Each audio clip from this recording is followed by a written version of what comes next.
So in our last video, you saw me hand breed my goldfishes. So we took out Chonkers out of the tank and we pushed out some eggs out of her. So thousands of eggs, and we also took out some males, pushed out some milk out of them. So milk is the what you call the sperm of a goldfish. But unfortunately, none of them survive. As you can see here, all those white eggs means that the eggs are infected by the fungus. So they're unhealthy, they're bad eggs, none of them are gonna hatch.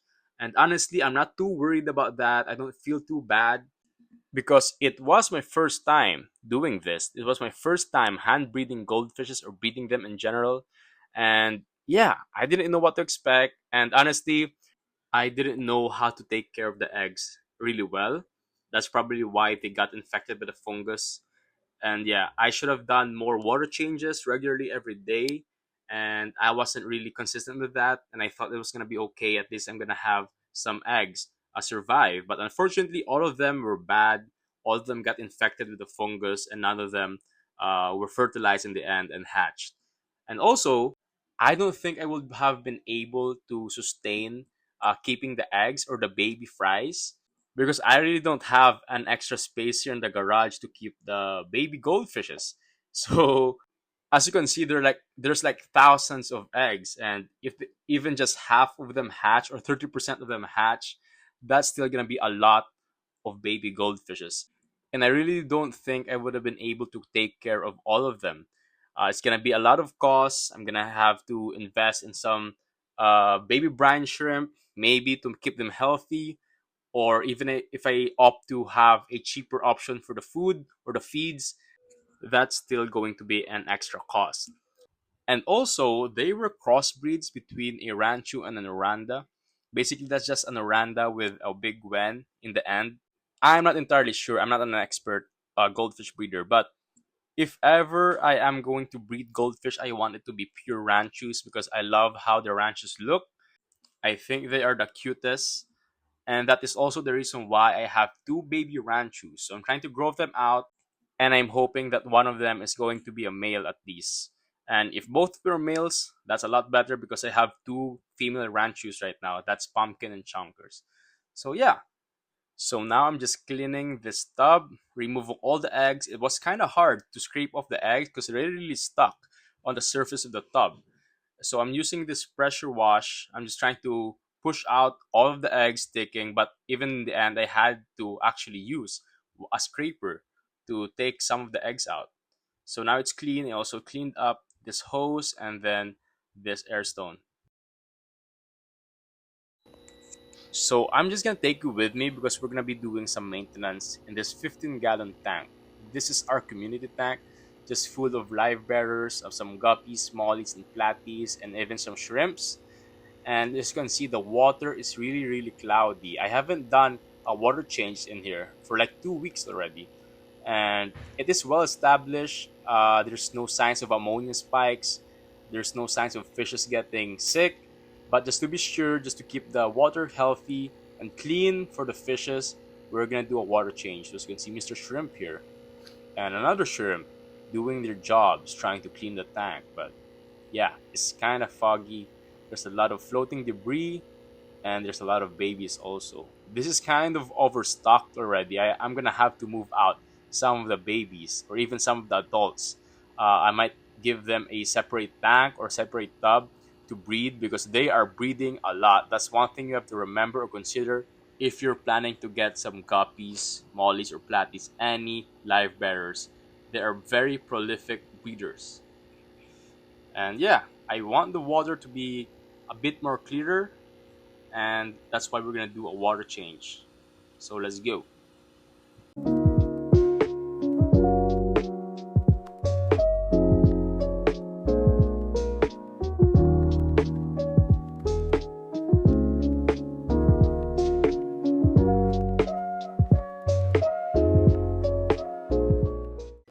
What are you doing in there?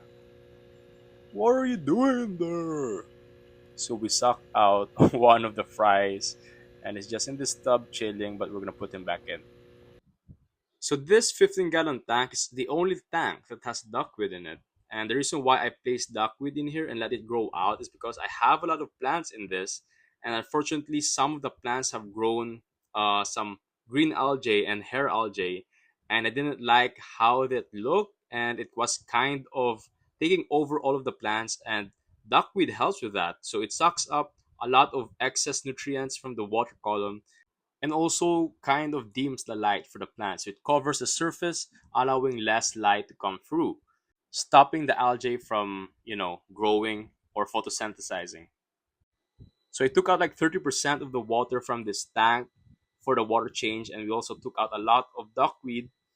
And yeah, now we can clearly see the fishes from above, and the babies also like to swim up to the surface, so we're gonna see them a lot more now.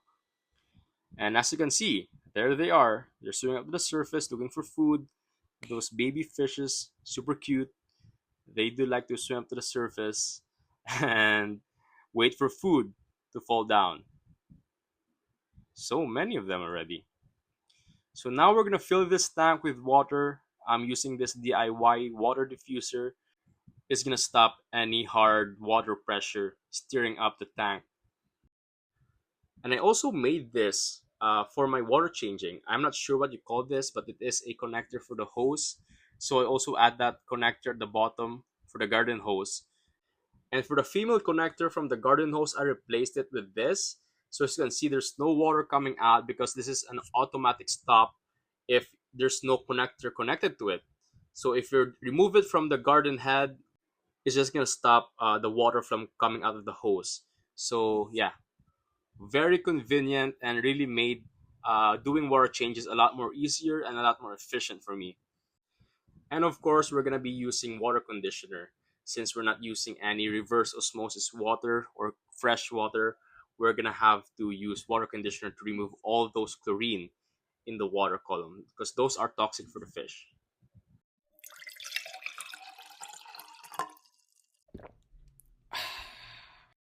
So that's how I do a water change in this 15-gallon tank.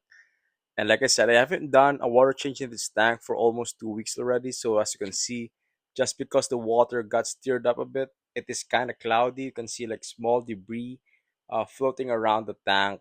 And but don't worry because after a few hours or a few minutes, the sponge filter will clear it out. And the next morning, just like I said, the water is crystal clear. I gave it a few hours. The sponge filter is gonna suck up all those floating debris, or all those floating debris will just settle at the bottom, and then the water is now very, very clear. And you can see all of the fishes, all the shrimps, all the baby fishes, the fries. They're so cute. I love seeing those baby fries. Look at them. They're just swimming around looking for food, always. And look at this small corridora. It's just sitting on top of that leaf. So cute. So precious. And here's some shrimps.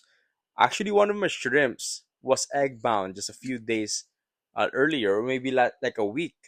And I think they have hatched, but I haven't seen any of them. Probably they're just hiding or too small to see. And we're gonna check out our baby ranchos here and our koi. So these are the ranchos I'm trying to grow out to breed with the current ranchos I already have. So I'm waiting for them to grow out, but look at this guy. This guy is like a quality rancho. Like, look at that smooth back. Honestly, I'm not sure, or I'm not really a goldfish expert. I don't know how to tell if a rancho is perfect quality or good quality, but I'm thinking it is.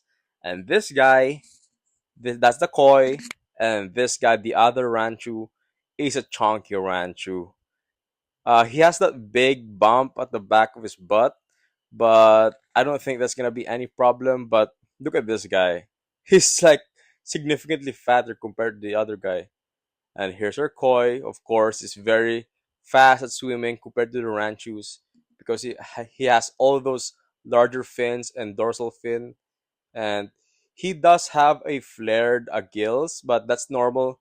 That is kind of a defect for goldfishes and koi, but that doesn't have really a negative effect on them. Maybe make them more susceptible to diseases, but so far I did some research and that's not really gonna be a problem. And here are the goldfishes. So yeah, that's all for this video. I just want to share with you guys an updates on the eggs. And unfortunately, we lost all the eggs. But I'm not really bummed out about that because Honestly, I was not ready to be a grandpa just yet. That really took me by surprise. I didn't know that my goldfish was gonna lay eggs. I didn't expect anything. And yeah, maybe in the future. I am planning to breed them. Maybe in the future. But that's all for this video, guys, and see you on the next one. Bye bye.